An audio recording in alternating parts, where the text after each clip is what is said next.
नमस्कार साथियों, मैं दिनेश कुमार आप सबका स्वागत करता हूं आपके अपने परिवार यज्ञ विद्या में। जैसा कि आप लोग जानते हैं, हम Uttar Pradesh police computer operator की जो वैकेंसी है उसको लेकर के एक डेडिकेटेड बैच चला रहे हैं। अभी हमारा इसमें जो टॉपिक चल रहा है वो चल रहा है कंप्यूटर का, और इसमें हमारा आज 53 नंबर का एपिसोड है। और टॉपिक कौन सा चल रहा है? नेटवर्क एंड डेटा सिक्योरिटी वाला टॉपिक है, जो कि हमारे कौन सी नंबर क्लास है? 8वां नंबर की क्लास है। ये टॉपिक किन किन एग्जाम में यूजफुल होगा? एसएससी है, बैंकिंग है, डिपार्टमेंट ऑफ एटॉमिक एनर्जी वाले में भी यूजफुल होगा, साथ में आरआरबी मतलब रेलवे वाले में, और जहां जहां भी कंप्यूटर पूछा जाता है, मतलब साइंस एंड टेक जहां है वहां कंप्यूटर पोर्शन भी आता है, वहां पर ये सब में यूजफुल होगा। एमपीपीएससी वाले इस क्लास को कंटिन्यू कर सकते हैं, उनके भी बहुत यूजफुल होगा। आते हैं आज का टॉपिक पे। किसी को कोई समस्या हो तो इस नंबर पे कॉल मैसेज करके आप समस्या का समाधान ले सकते हैं, हमारी टीम से कांटेक्ट कर सकते हैं। चलिए आते हैं आज का टॉपिक पे। अभी हमारा जो टॉपिक चल रहा है कौन सा चल रहा है? नेटवर्क का डेटा सिक्योरिटी। अभी मैंने बताया आपको, है ना? आप कंटिन्यू बने हो तो आपको हर चीज समझ में आएगी। आज हम फिशिंग में बात करने वाले हैं, मतलब इससे पहले हम क्या क्रैकर वॉरन के बारे में हम बात कर चुके हैं, है ना? तो आपको बता दिया। अब फिशिंग क्या होती है, ये टॉपिक बहुत इंपॉर्टेंट है, इसको मत स्किप कीजिएगा, क्योंकि फिशिंग आपको मैंने अलग क्लास में इसलिए दिया शुरुआत में, ताकि आपको क्या होगा, नए जोश में आपको तुरंत याद हो जाएगा, और जब याद हो जाएगा तो आपके एग्जाम में भी इसका आंसर मिल जाएगा। बस हमारा तो क्या करना है, कुल मिला के एग्जाम में क्वेश्चन बनना चाहिए। अब कैसे बने वो मकसद नहीं, मतलब कैसे निकालना वो जाए कुछ भी हो, किसी तरीके से हो, कुल मिला के आंसर निकालना हमारा मूल मकसद है। वापस है मतलब अंततः हमें अंततः गंतव्य तक पहुंचना हमारा लक्ष्य है, प्रायोरिटी है पहली, तो वही हम करने जा रहे हैं। चलिए करते हैं स्टार्ट। क्या फिशिंग? फिशिंग क्या होता है? इंटरनेट पर इंटरनेट उपयोगकर्ता के यूजर नेम, मतलब कोई भी उसका नेम, यूजर नेम, पासवर्ड तथा अन्य व्यक्तिगत सूचनाओं को प्राप्त करने का प्रयास करना फिशिंग कहलाता है। फिशिंग क्या करेगा? फिशिंग का मतलब ही देखे, उसका नाम में ही छिपा हुआ है ना। वो क्या कर रहा है, किसी तरह से आपके कोई नाम है, आपकी कोई यूजर आईडी है, मतलब आपके कोई यूजर आईडी बनी हुई है वो, या आपका पासवर्ड बने हुआ वो, या उसमें कोई व्यक्तिगत जानकारी, उनको चुराने का प्रयास कर रहा है बिना अनुमति के। कुल मिलाकर छुप करके चोरी कर रहा है, चोरी कर रहा है। फिशिंग मतलब क्या कर रहा है, वो आपके सिस्टम के अंदर जो डेटा रखा है उसको चुराने की कोशिश कर रहा है। ये देखिए आपको दिखाई दे रहा होगा, ये सिस्टम एक रखा पर्सन 1 की डेटा है और ये पर्सन दूसरा है। ये क्या कर रहा है, छुप कर से यहां से निकाल कर ला रहा है। अब ये डंडी से निकाल रहा है, आप इसको डंडी मत समझिए, ये डंडी में यहाँ आपको संकेतिक दे रहा हूं कि इस तरीके से निकाल रहा है। ये प्रोग्राम बनाया जाता है, उसके माध्यम से उसके क्या जाता है, खींच के लाया जाता है डेटा को, उस प्रोग्राम के माध्यम से एक्सेस करने की कोशिश करते हैं। क्या क्या? यूजर नेम चुराया जाता है, आपका आईडी पासवर्ड चुराया जाता है, यूजर नेम मतलब आईडी और पासवर्ड, और उसके बाद आपके व्यक्तिगत सूचना, मतलब आपकी कोई पर्सनल, देखिए ना, पर्सनल इंफॉर्मेशन है कोई भी, उसको चुराने की कोशिश की जाती है। ये क्या कहलाता है? फिशिंग कहलाता है। तो ये यही बात यहाँ लिखी है, देखिए, नाम, password and other personal detail आपको कुछ निकालने का user on the interface is called fishing. Okay, मतलब इसे क्या कहोगे आप, मतलब आपका जो डेटा चुरा के ला रहा है, कुल मिलाकर आपकी क्या चुरा रहा है, आईडी, नाम मतलब आपको पर्सनली, आईडी आपके नाम से बनाई, यूजर नेम किस नाम से बनी हुई है उसको, आपका जो पासवर्ड है उसको, और आपके पर्सनल इंफॉर्मेशन है कुछ भी, उसको चुराने का कार्य ही क्या कहलाएगा? फिशिंग कहलाएगा। आगे क्या है, इसके उपयोगकर्ता को झूठे फेक ईमेल या संदेश भेजे जाते हैं, आपके पास आते हैं, आपके जो स्पैम वाला जो पोर्शन होता है ईमेल के अंदर और जीमेल वाले दोनों में। आप ईमेल खोलेंगे वहां भी स्पैम वाला मिल जाए, जीमेल मतलब बात वही है ना, ठीक है, उसका एक टाइप के रूप में आता है वो। ईमेल के अंदर बहुत सारा अलग अलग हो जाएगा, और जीमेल उसका एक टाइप में आएगा, अथॉराइज है ना। तो ये क्या बोल रहा है, इसके लिए उपयोगकर्ता को झूठे, मतलब आपको कोई फेक इंफॉर्मेशन आएगी एक मैसेज के माध्यम से, आपका ईमेल में एक मैसेज आएगा और आपके पास मतलब मैसेज आते हैं, उस मैसेज को क्या करता है, आप दिखने में वैध लगते हैं, आपको ऐसा लगता है कि ये तो हमारे लिए यूजफुल चीज है, हम इस पर क्लिक करते हैं लिंक पे जाके और उस वेबसाइट पे पहुंच जाएंगे। जैसे आप उस वेबसाइट पे गए और वो जो वायरस, जो उस बंदे ने जो लिंक बनाई थी, उसका जो मकसद था डेटा चुराने का, वो आपको दिखेगी नहीं कि वो एक्टिव हो गई, वो एक्टिव हो गई और आपके जो डेटा रखा है उसको चुराना, अपना जिस मकसद से उस लिंक पे आपको क्लिक करवाया गया वो उस कार्य में लग जाएगी, जैसे आपने क्लिक किया। ये इस तरह के मैसेज होते हैं, ये आपके ईमेल और जीमेल में कहां मिलेगी, ये मिलेगा आपका स्पैम वाले में, उस पर जाकर आप डायरेक्ट लिंक पे क्लिक करने का प्रयास मत कीजिएगा दोस्त, क्योंकि ये आपके लिए हानिकारक हो सकता है। ठीक है, ये इंग्लिश में भी लिखा है यहाँ पर, ये बात यहाँ पर, ठीक है। तो चलिए आगे देखते हैं, मैंने समझा दिया, वैसे सामान्य से बात है, इसमें ज्यादा समय देने की जरूरत नहीं है। आगे क्या है, इन ईमेल या संदेश मतलब मैसेज में उपयोगकर्ता को अपना यूजर नेम, लॉगिन आईडी या पासवर्ड तथा अन्य विवरण डालने को कहा जाता है। ठीक है, अब आप वहां जाओगे, उस लिंक पे क्लिक करोगे, बोलेगा आपको आप रजिस्टर्ड कर लीजिए हमारे पास, तो आप क्या करना, अपना नाम लिखिए, अपना पासवर्ड लिखिए। अब आप आईडी पासवर्ड कहाँ का लिखो, जीमेल के जो है या ईमेल के जो है आपके वो पासवर्ड है, आईडी पासवर्ड वो डालोगे, और जिससे आपने आईडी पासवर्ड डाला वो उसको एक्सेस करता जाएगा। क्या बोल रहा है, कहा जाता है जिसके आधार पर उपयोगकर्ता के गुप्त मतलब आपने आपकी जो कोई जानकारी छुपा रखी है उसकी बात कर रहा है, विवरणों मतलब इंफॉर्मेशन जो भी डेटा है आपके पास वो की जानकारी प्राप्त की जाती है। ये देखिए यहाँ पूरा इंग्लिश में मैसेज है, और इसके बाद क्या है आपकी जो है यूजर नेम, लॉगिन आईडी ये मांगी जाती है, आईडी पासवर्ड ये मांगा, और डिटेल क्या करा, इसके बाद आपकी जो इन्फॉर्मेशन है अबाउट डिटेल लेकर के आपको क्या बोला, सीक्रेट चीज जो है, गुप्त मतलब सीक्रेट, ये देखिए जो सीक्रेट चीज होती है उसको क्या करता है, चुरा लेता है, चुराने का प्रयास करता है, उसको वो खोजता है। यही कहलाएगा आपका फिशिंग में, यही कार्य होगा। फिशिंग समझ में आ गई होगी, अगर नहीं आई है तो आप रिपीट देखिएगा। आप एक बार इसको रीड करेंगे ना साथ में, देखिए मैं आपको क्लास में समझा रहा हूं, आप इसके बाद क्या कीजिए, जो पीडीएफ रखा हुआ रहता है टेलीग्राम ग्रुप में, वहां से डाउनलोड करके आप क्या कीजिए, इसको अपने इसमें सेव करके आप एक बार और रीड कीजिए, आपको पूरी तरह से सब याद होता जाएगा। मैंने आम भाषा में समझा रहा हूँ, और वहां जो आप थ्योरी पढ़ लो तो आपको भी ये समझ में आ जाएगा।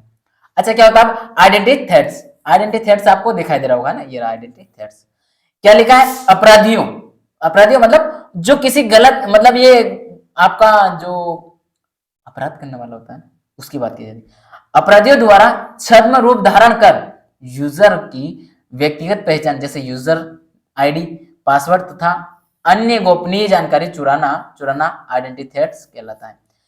तो इस ये क्या हो रहा है, आपकी पर्सनल आईडी चुराता है, सच एस आईडी मतलब यूजर नेम, पासवर्ड और अनदर जो आपका इंफॉर्मेशन है उसको क्या कर रहा है, चुराता है। और क्रिमिनल्स, ये अपराधी लिखा ना, इसके लिए क्रिमिनल होता है जो आपके इसमें क्या कर रहा है, थ्रेट करने की कोशिश कर रहा है, मतलब आपके इसमें से चुराने की आपको चकमा दे रहा है ना, और आपके पास से क्या कर रहा है, चुरा करके अपने पास रख रहा है। कुल मिला के सारा जो है भाई चुराने का कार्य करेंगे चुपके से, लेकिन ये सब अलग अलग तरीके से कर रहे हैं ना। ये क्या कर रहा है, आपके क्या कर रहा है, यूजर नेम व्यक्तिगत पहचान, वही आपके जो पर्सनल है, ये लिखा ना, देखिए क्या लिखा है, पर्सनल आइडेंटिटी व्यक्तिगत पहचान, पर्सनल आइडेंटिटी जो है उसको क्या करता है, लेता है। जैसे कौन से पर्सनल जो है उसमें क्या क्या है, आपका यूजर नेम हो सकता है, आपका पासवर्ड हो सकता है, और अन्य जो आपके सीक्रेट है, गोपनीय मतलब आपके सीक्रेट चीज है उसकी बात की जाती है, उसको क्या करता है, जानकारी चुराने की कोशिश करता है, सीक्रेट चीजों को चुराने का कार्य करता है। ठीक है, ये लिखी हुई है सारी चीज इंग्लिश में भी लिखी है, ये थ्रेट कहलाता है, ये थ्रेट यही करता है, थ्रेटिंग है ना। आगे क्या है, इसके द्वारा इंटरनेट पर क्या करता है, क्यों क्यों आपके डेटा और ये चुरा रहा है, क्या करता है, इसके माध्यम से वो क्या करता है, या तो किसी जो है अपराधिक क्रिमिनल कार्य करता है, कोई भी अपराध के लिए तो कर रहा है, कुछ क्रिमिनल वर्क करना उसको, वो मकसद है, एक तो उसको पूरा करना होता है, दूसरा उसको इकोनॉमिकली कुछ पेमेंट की जरूरत है, कोई आर्थिक जरूरत है, तो वो क्या करता है, ये आर्थिक यहाँ लिखा है इकोनॉमिकली, तो कुछ पैसे की जरूरत है तो वो इसलिए भी इस कार्य को करता है। क्या बोल रहा है, इसके द्वारा इंटरनेट पर आर्थिक और अन्य अपराधों को अंजाम दिया जाता है। तो ये क्या हो रहा है, दिस मतलब इकोनॉमिकली एंड अदर क्राइम्स मतलब अदर कोई क्राइम करना चाहता है किसी तरह का क्रिमिनली, उसके लिए भी इसको यूज करता है। इंटरनेट की बात की जाए, इंटरनेट के ऊपर है ना, ये देखिए ये इंसान है, ये लगा रखा, अब आपको पहचान में तो नहीं आ रहा, फेस तो उसने छुपा रखा है, और ये क्या कर रहा है, इंटरनेट के माध्यम से ये हाथ अंदर जा रहा है, मतलब समझ रहा, यहाँ इसका हाथ यहाँ है, लेकिन अंदर जो प्रोग्राम यहाँ सेट कर रहा है वो प्रोग्राम आपके डेटा के अंदर लेकर आ रहा है, यहाँ से चुरा करके लेके आ रहा है। समझ गए, ओके।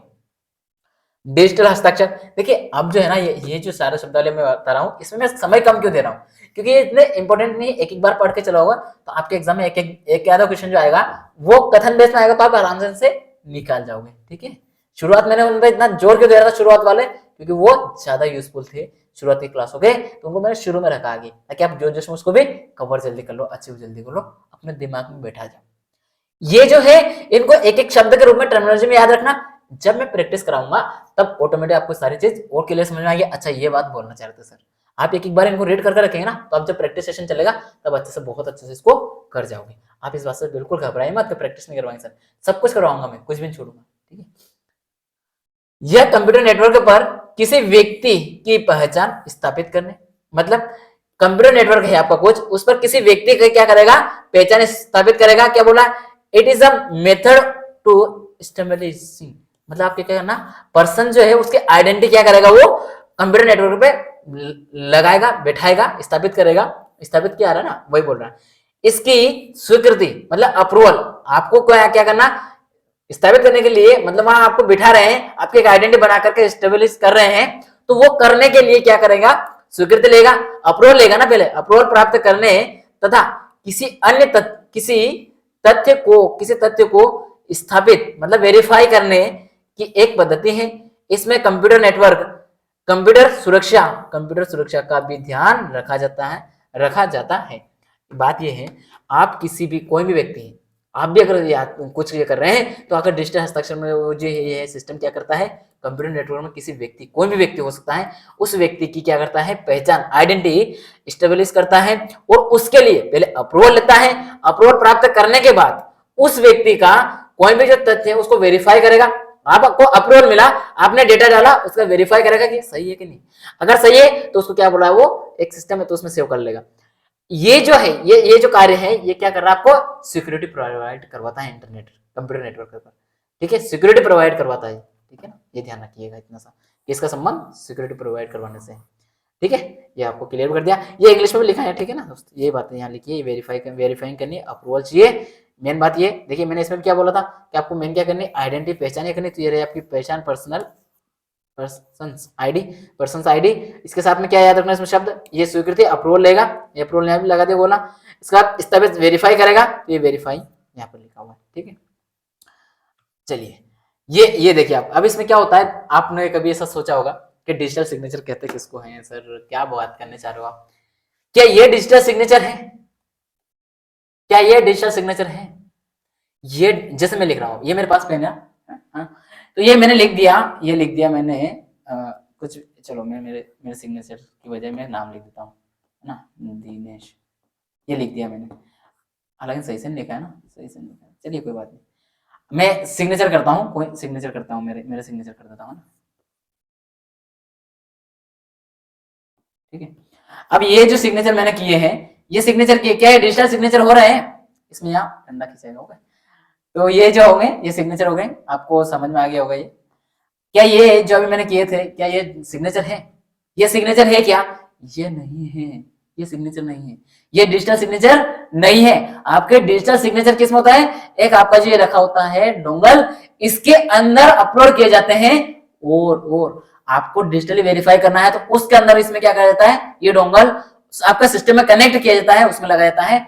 और जैसे आप उसमें एक ऑप्शन आता है वेरीफाई, जैसे वेरीफाई करोगे आपका कोई भी डॉक्यूमेंट होगा उस पर सिग्नेचर हो जाएगा।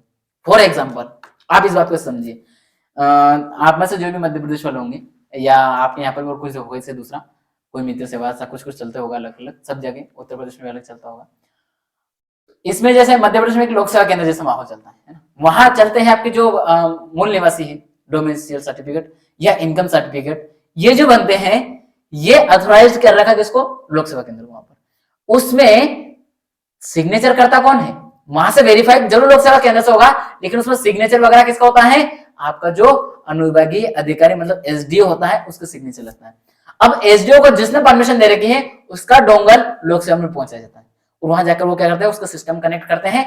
देन उसके बाद उनको वेरीफाई करना होता है, उस बंदे का जिसको अथॉरिटी दी गई है वो उसको वेरीफाई करता है, लेकिन वेरीफाई जो कर रहा है उसके उसमें सिग्नेचर नहीं होंगे।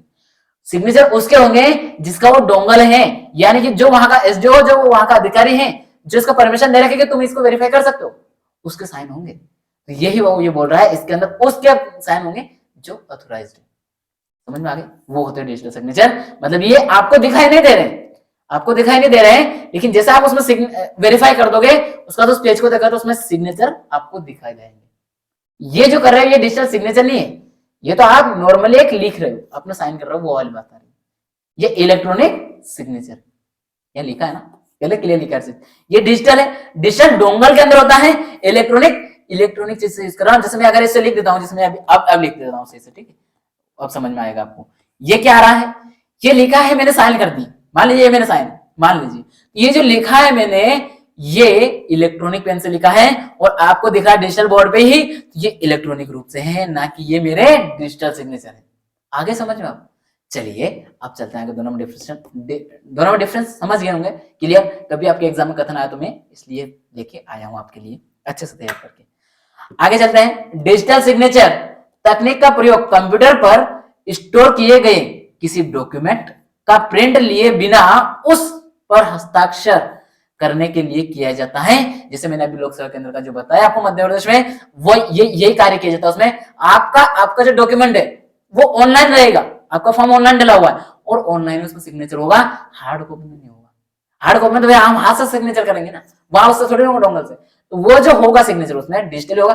आप प्रिंट निकाल सकते हो उसके बाद में उस पीडीएफ की, वो प्रिंट निकालोगे उसमें उसका साइन लिखे हो रहेंगे, कोई दिक्कत नहीं, वो चलेगा हर तरह से। समझ रहे हो? ये बात यहाँ बोली हुई।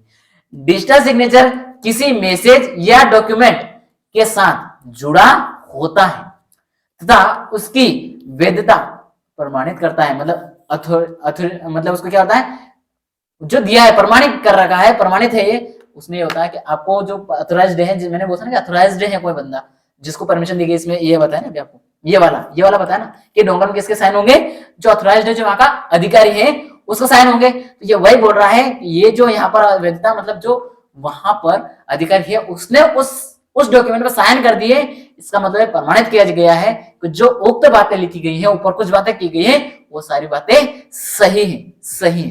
ये बात यहाँ भी लिखी हुई है, सर्टिफिकेट वैलिडिटी, ठीक, वैलिडिटी है ना, यही बात यहाँ पर इंग्लिश में भी लिखी हुई है, आप आराम से इसको रीड कर सकते हैं।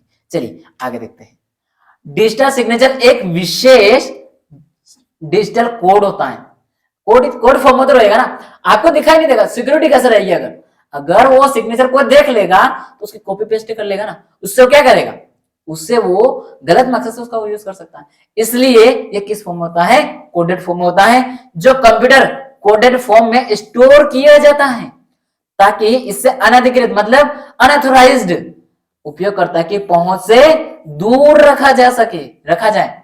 ई कॉमर्स तथा ई प्रशासन में इसका प्रयोग किया जाता है। मैंने आपको अभी में जो मध्य प्रदेश लोक सेवा केंद्र के बारे में बताया है, वो क्या बताया है? वो यही तो बताया है, यही जो बातें लिखी ये तो बताइए, दोनों ये तो बातें बताइए इसमें कि जो ये ई प्रशासन का तो रूप है वो, क्योंकि पहले जैसे लेखपाल होता है पटवारी, वो पहले ये करता था कुछ चीजों पे, कोई अलग तहसीलदार करता था, किसी पे एसडीएम करता था, तो टाइम लगता था वहां जाना, हर कोई मान जा सकता था। तो क्या किया, डिजिटलाइजेशन किया गया, कंप्यूटरीकरण किया गया, तो प्रशासन में कंप्यूटरीकरण तो क्या हो गया, इंटरनेट के थ्रू यूज करना स्टार्ट किया धीरे धीरे। जब हमने इंटरनेट का किया, डिजिटलाइजेशन किया, तो उसमें क्या हुआ, प्रशासन में इन चीजों की हमें आवश्यकता पड़ी, फिर हमने इसका अलग अलग लोगों को अपॉइंट करके अलग अथॉरिटी को परमिशन दी कि आप इसके अंडर में ये कर सकते हो। लेकिन जैसे जैसे हम आगे बढ़े तो हमें जरूरत पड़ी, यार ये डिजिटल तो कर दिया, पर इसका साइन के लिए तो फिर भी हमें उसका वेट करना पड़ रहा है। तो फिर उस अधिकारी का डोंगल साइन जो है डोंगल फॉर्म में कोडिंग फॉर्म में लाया, उसको साइन को, सिग्नेचर को, और ये कोडिंग फॉर्म में आने के बाद क्या हुआ, इसको जिसको ऑथराइज किया गया, जिस संस्था को उसकी परमिशन दी गई, उसको वो डोंगल प्रोवाइड करवाया जाता है, और उससे वो जो होता है ना, वो परमानेंट उसके पास नहीं आता है, वो डेली दिया जाता है, डेली चेंज किया जाता है, ठीक है, डेली अपने पास वापस आता है। मान लो अगर मेरा है तो मैं आज दूंगा, फिर शाम को वापस लूंगा, शाम को वापस मुझे देना आएंगे वो लोग, वापस ये करना होता है, मतलब यही चलता है उसमें। ये ई प्रशासन में क्या होता है, फिर इसका उपयोग किया जाता है ताकि उससे क्या होगा, आपका काम सरलतम रूप से हो सकता है। जैसे कि आप खुद मानिए, आपने Uttar Pradesh police computer operator वाला फॉर्म डाला है ना, तभी आप ये क्लास कर रहे हो, तो आपने या फिर अदर कोई फॉर्म डाला, उस फॉर्म को डालने के लिए आपने फॉर्म डाल दिया, सब कुछ कर दिया। अब आपका जब फॉर्म सबमिट हुआ, उस समय आपके सामने जो फॉर्म आया, फॉर्म डालने के बाद आप एक प्रिंट लेते हो, उसमें क्या रहता है, मतलब सबमिट हो गया है, पेमेंट हो गया है, वहां एक वेरीफाई लिखा आता है साथ में। वो वेरीफाई होने के बाद उसमें देखना आप सिग्नेचर रहते हैं उस बंदे, जो वहां के क्या होता है, हेड होते हैं उस डिपार्टमेंट के, उसके सिग्नेचर होते हैं। इस फॉर्म में नहीं दिखा देंगे आपको, आपका एडमिट कार्ड देखना, उसमें क्लियर दिखा देगा। उस एडमिट कार्ड में जो आपका सिग्नेचर किए गए, कोई वहां एक प्रिंट, एडमिट कार्ड के प्रिंट निकाल के साइन नहीं करने बैठे हो, उन्होंने इसी ये वाली जो मेथड है, इसी का प्रयोग करके आपको डिजिटली एडमिट कार्ड प्रोवाइड करवाए हैं। समझ रहे हो? आया समझ में? नहीं आया तो आप अपना एडमिट कार्ड देखना, समझ में आ जाएगा। तो ये क्या करता है, अब यहां एक को लेके दूर रखा जाता है, मतलब अब ये जो साइन करके दे रहे हैं, अगर आपका एडमिट कार्ड पर साइन जो ऑथराइज्ड है, जो भी इसका हेड है, चेयरमैन है, उस पर्सन की बजाय सॉरी, अगर उसकी बजाय और कोई इसमें क्या करता है, एक्सेस कर लेता है, तो वो क्या करेगा, सिग्नेचर वो करके दे देगा।